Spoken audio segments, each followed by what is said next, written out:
سنی اتحاد کونسل نے قومی اسمبلی میں پارلیمانی لیڈر کا فیصلہ پھر سے تبدیل کر دیا ہے۔ بانی پی ٹی آئی نے زرتاج گل کو اب پارلیمانی لیڈر نامزد کر دیا ہے۔ اس سے قبل سنی اتحاد کونسل نے زین قریشی پھر حامد رضا کو نامزد کیا تھا۔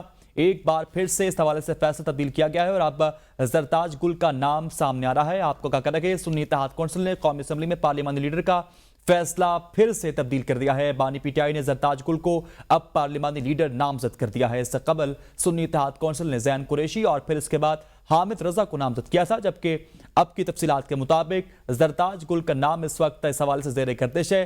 آپ کو کیا کہنا ہے کہ سنی اتحاد کونسل نے قومی اسمبلی میں پارلیمانی لیڈر کا فیصلہ ایک بار پھر سے تبدیل کر دیا ہے۔ اس حوالے سے مزید تفصیلات بھی جان لیتے ہیں، اپنے نمائندے ہمارے ساتھ موجود ہیں، نمائندہ بی نیوز زاہدہ راؤ سے۔